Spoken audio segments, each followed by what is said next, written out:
और मोहब्बतों का सबक दे रहे हैं जो दुनिया को, मोहब्बतों का सबक दे रहे हैं जो दुनिया को, नफरत की राजनीति वो कर रहे हैं। नफरत की राजनीति को हमें ठुकराना है, नफरत की राजनीति को हमने खत्म करना है। ये ऐसी राजनीति है जो हमारे नौजवानों के अंदर नफरतों का जहर घोल रही है। हमें इस जहर को खत्म करना है। जैसे आज ठाकुर साहब और मुफ्ती इलियास एक मंच पर बैठे हैं, ऐसा ही अपना एक ऐलान कर दें, ऐसा ही अपना एक पैगाम जारी कर दें कि हम सब एक हैं। जहां ठाकुर साहब बैठ सकते हैं वहां मुफ्ती इलियास बैठ सकता है, जहां मुफ्ती इलियास बैठ सकता है वहां ठाकुर साहब बैठ। तुम करो जुर्म तो कानूनी है, तुम करो जुर्म तो कानूनी है, हम करें आह तो नादानी है। तुम करो जुर्म तो कानूनी है, हम करें आह तो नादानी है।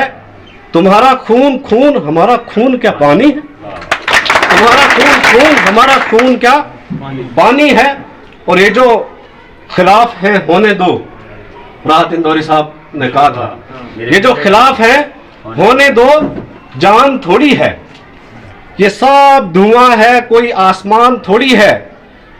और वो जो आज कुर्सियों पे बैठे हैं कल नहीं होंगे, वो जो आज कुर्सियों पे बैठे हैं कल नहीं होंगे, ये सब किराएदार हैं, इनका जाती मकान थोड़ी है। और इस जलसे का हासिल शेर जो मैं आपको कहना चाहता हूं वो ये है कि सभी का खून है शामिल यहां की मिट्टी में। ये सुन ले सारे, सभी का खून है शामिल यहां की मिट्टी में। किसी का कोई जाती हिंदुस्तान थोड़ी है, किसी का कोई जाती हिंदुस्तान थोड़ी है। तो एक जख्म हो तो उसे भूलूं, हजार जख्मों का रह रह के ख्याल दिया है। तो मैं इनसे पूछना चाहता हूं, भारत विकसित कब होगा? भारत विकसित तभी होगा जब शिक्षित होगा। बगैर शिक्षा के कोई भी कौम जो है विकसित। और इनके साथ हमारे आए हुए मेहमान, हमारे लोहाई और थल और मल्हार इस इलाके के बुजुर्ग अफराद, गुड मॉर्निंग टू एवरीवन। एक जख्म हो तो उसे भूलूं, हजार जख्मों का रह रह के ख्याल आता है, हजार जख्मों का रह रह के ख्याल आता है। और वो किसी शायर ने क्या खूब कहा है, तुम करो जुर्म तो कानूनी है, तुम करो जुर्म तो कानूनी है, हम करें आह तो नादानी है। तुम करो जुर्म तो कानूनी है, हम करें आह तो नादानी है। तुम्हारा खून खून हमारा खून क्या पानी है, तुम्हारा खून खून हमारा खून क्या पानी है। और ये जो खिलाफ है होने दो, राहत इंदौरी साहब ने कहा था, ये जो खिलाफ है होने दो, जान थोड़ी है, ये सब धुआं है, कोई आसमान थोड़ी है। और वो जो आज कुर्सियों पे बैठे हैं कल नहीं होंगे, वो जो आज कुर्सियों पे बैठे हैं कल नहीं होंगे, ये सब किराएदार हैं, इनका जाती मकान थोड़ी है। और इस जलसे का हासिल शेर जो मैं आपको कहना चाहता हूं वो ये है कि सभी का खून है शामिल यहां की मिट्टी में। ये सुन ले सारे, सभी का खून है शामिल यहां की मिट्टी में। किसी का कोई जाती हिंदुस्तान थोड़ी है, किसी का कोई जाती हिंदुस्तान थोड़ी है। तो मैं जनाब डॉक्टर साहब का यहां इस लोहाई की पावन धरती पर शुक्रिया अदा करना चाहता हूं कि आप जैसी बड़ी हस्ती इस हमारी छोटी सी बस्ती में आए, तो आपका बहुत बहुत शुक्रिया। आपके साथ जो आने वाले लोग हैं उनका भी मैं शुक्रगुजार हूं। और ख़ास तौर पर अपने भाई जो हमारे यहाँ थल से आए हुए हैं, इनका भी मैं शुक्रगुजार हूँ कि वो आए और हमारे इस जलसे की शोभा को उन्होंने बढ़ाया।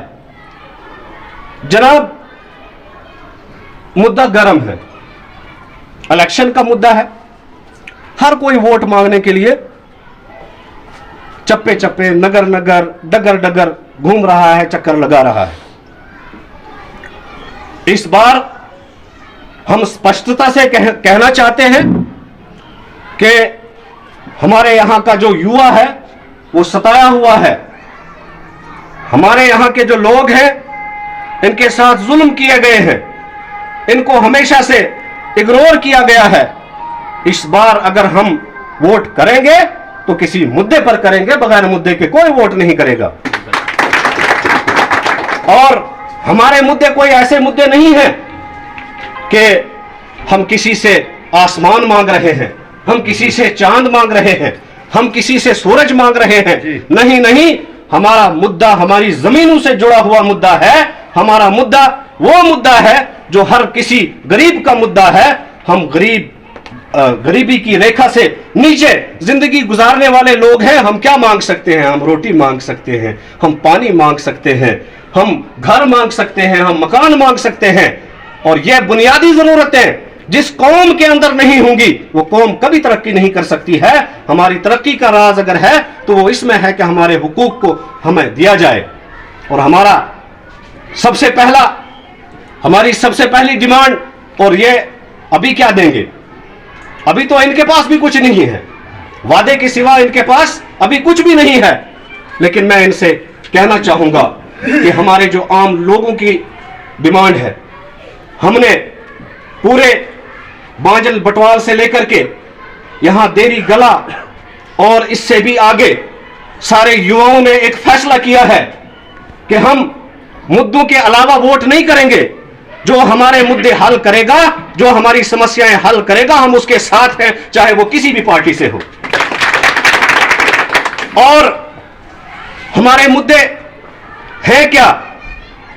हमारा सबसे बड़ा मुद्दा जो है वो ये है कि हमारी तालीम का जो सत्यानाश हुआ है, जो हम आज 10-15 साल या 20 साल से देख रहे हैं कि हमारे स्कूलों में स्टाफ नहीं है, हमारे स्कूलों में इंफ्रास्ट्रक्चर की कमी है, हमारे स्कूलों में असातिज़ा की कमी है। उस असातिज़ा की कमी को पूरा किया जाए। क्यों? इसलिए कि इन्होंने शिक्षित विकसित भारत का जो नारा दिया है। तो मैं इनसे पूछना चाहता हूं, भारत विकसित कब होगा? भारत विकसित तभी होगा जब शिक्षित होगा। बगैर शिक्षा के कोई भी कौम जो है विकसित नहीं हुई है। इसलिए मैं डॉक्टर साहब से गुजारिश करूंगा कि हमारे इन मुद्दों को बड़ी गहराई से देखा जाए और इनके बारे में सोचा जाए कि हमारे मुद्दे क्या हमारे हक के लिए नहीं है? क्या हम कुछ और मांग रहे हैं? हम यही मांग रहे हैं कि हमारे स्कूलों में अच्छी शिक्षा हो, हमारे स्कूलों का इंफ्रास्ट्रक्चर अच्छा हो। और इसके साथ साथ आप हेल्थ डिपार्टमेंट की हालतें देख लें। आप खुद इसी डिपार्टमेंट से जुड़े हुए हैं। क्या हमारे यहां डॉक्टरों की कमी नहीं है? क्या हमारे यहां स्टाफ की कमी नहीं है? क्या हॉस्पिटल में जो निजाम होता है, हॉस्पिटल में जो जिस तरह से लोगों के हुकूक अदा होने चाहिए उस तरह से हुकूक अदा हो रहे हैं? हॉस्पिटल, इधर आप हमारे इस हॉस्पिटल को देख लीजिए, चंद कदम की दूरी पर है। यह हॉस्पिटल गिरने की कगार पर है। कभी भी अगर ज्यादा तूफान आ जाएगा तो यह हॉस्पिटल की बिल्डिंग गिर जाएगी। मैं पूछना चाहता हूं कि 10-15 साल से जो लोग सत्ता में हैं उन्होंने हमारे इस हॉस्पिटल के लिए क्या किया? हमारे इस हॉस्पिटल की हालत इतनी खस्ता है कि कुछ दीवारें तो गिरने वाली हैं। हमारे शमशदीन साहब ने और यहां के सरकर्दा लोगों ने बड़ी मेहनत की, बड़ी कोशिश की।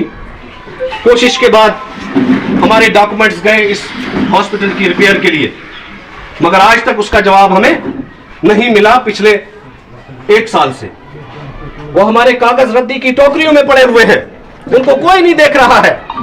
तो हम चाहते हैं कि हम ऐसे लीडर को जिताएं, इस बार ऐसे लीडर के साथ खड़े हों जो हमारे मुद्दों के लिए लड़ाई लड़ेगा, हमारे मुद्दों को उठाएगा और उठाने का काम करेगा। मैं और दूसरी चीजों की तरफ आता हूं। हमारे बिजली का महकमा, माशाल्लाह इसमें थोड़ी हमें राहत है। हमारे एक यहां जो यहीं के रहने वाले हैं जिन्होंने अच्छा काम किया, कभी कभी तूफान की वजह से हमारे यहां बिजली की समस्या रहती है, लेकिन ऐसे बिजली का काम अच्छा है। इन्होंने कहा था हर घर में हम नल से जल देंगे, मगर देख लीजिए आज मुझे लगता है कि 30% काम हुआ है, 70% उन्होंने जो पैसा निकाल लिया है, 70% उनकी पेमेंट हो चुकी है, मगर 70% काम अभी भी ग्राउंड पर बाकी है। ये हमारे जमीन से जुड़े मुद्दे हैं, तालीम से जुड़े मुद्दे हैं, और हमारा नौजवान बेरोजगार बैठा है। कोई एमए किया हुआ है, कोई एमएससी किया हुआ है, कोई एमकॉम किया हुआ है, कोई एमएड है, कोई डॉक्टर है, कोई इंजीनियरिंग करके बैठा हुआ है, कोई मेडिकल की ट्रेनिंग लेकर के बैठा हुआ है। हमारे नौजवानों को रोजगार नहीं मिल रहा है, और रोजगार का वादा करने वालों ने हमारे इस जम्मू कश्मीर की जनता के साथ क्या किया। इन्होंने बोला था कि 50,000 हर साल हम नौकरी देंगे, मगर ग्राउंड पर वो कहीं हमें नौकरी नजर नहीं आती है। मैं कहना चाहता हूं कि हमारे इन बुनियादी जरूरतों को पूरा किया जाए। एक अच्छी आवाज हमने यहां से, जब यहां आपसे पहले एक साहब आए थे, उनके सामने हमने कहा था कि हम सारे नौजवान, हम सारे लोहाई मल्हार, ये जो बदनोता है, ये जो किंडली है, ये जो मछेडी है, ये जो उससे आगे जो इलाके पड़ते हैं, ये जो थल है, ये नलो है, ये मल्हार है, ये मलाड़ है, ये उससे आगे का जो इलाका है, इन सारे इलाकों के सरकर्दा लोग, बड़े बड़े लोग मिल करके हम फैसला करेंगे, और एक फैसला करेंगे कि हम उसको वोट देंगे जो हमारे मुद्दों के लिए लड़ेगा। तो मैं इसी पर अपनी बात को ख़त्म करता हूं। हमारे आए हुए मेहमान बहुत दूर से आए हैं, इन्हें और भी आगे जाना है।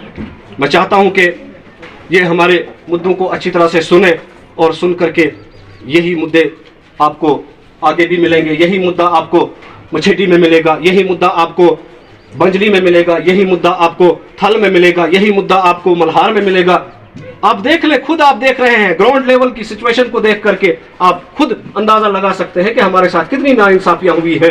और मोहब्बतों का सबक दे रहे हैं जो दुनिया को, मोहब्बतों का सबक दे रहे हैं जो दुनिया को, नफरत की राजनीति वो कर रहे हैं। नफरत की राजनीति को हमें ठुकराना है, नफरत की राजनीति को हमने खत्म करना है।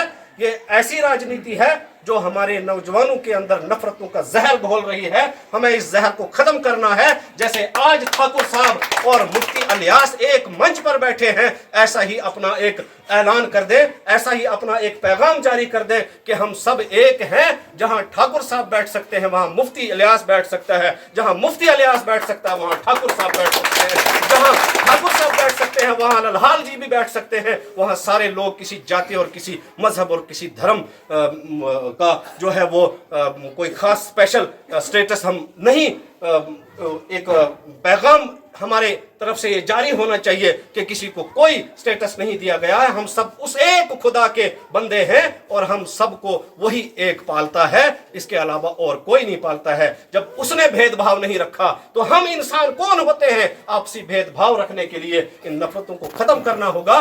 तो हमारी आशाएं हैं, हमारी उम्मीदें हैं कि डॉक्टर साहब आप आगे चल करके कामयाब हों और हमारे इस इलाके को की तरक्की के लिए जो काम करें। इस इलाके को देखें जरा अच्छी तरह से और ध्यान से, और हमारा आपको साथ रहेगा। हम अभी मीटिंग करेंगे, मीटिंग करने के बाद हमारा एक फैसला होगा, एक वन साइडेड फैसला होगा कि हमें जिस तरफ भी जाना होगा, चाहे मछेडी है, चाहे डाल बजोई है, चाहे नाठी है, चाहे मल्हार है, चाहे मलाड़ है, चाहे आपका थल है, चाहे आपका बदनोता है, ये सारे इलाके एक साथ सपोर्ट करेंगे। और हमें उम्मीद है, हमें आशा है, हम यही चाहते थे कि हमारा अपना एक नुमाइंदा हो, और हमने खड़ा भी किया था, मगर बदकिस्मती से कौन आगे निकलने देगा? कौन आगे निकलने देगा? नहीं आगे निकलने देगा, हमें पता है। तो बहरहाल चलो, इस बार नहीं सही तो अगली बार सही, लेकिन हमारे कुछ वादे रहेंगे कि हमारे ठाकुर अमरनाथ जी को आप सबको साथ लेकर के चलना है, क्योंकि वो एक लंबी लड़ाई लड़ रहे हैं इस इलाके के लिए। और हमने पहला शख्स देखा जो बगैर किसी फायदे के, बगैर किसी फायदे के, बगैर किसी पैसे के, बगैर किसी से एक रुपया लिए हुए एक चाहे किसी भी धर्म से है, किसी भी जाति से है, हर एक का काम कर रहा है और हर एक का काम करने की उनके अंदर जो है आशा है, उम्मीदें हैं। और वो एक अच्छे हमारे लीडर हैं यहाँ के। हम चाहते थे कि इस बार उनको टिकट मिले, लेकिन बदकिस्मती से नहीं मिली। बहरहाल उनको आपको साथ लेकर के चलना है। वो हमारा इस इलाके के आगे आने वाले नुमाइंदे हैं। मैं ज्यादा ना कहते हुए डॉक्टर साहब को आमंत्रित करूंगा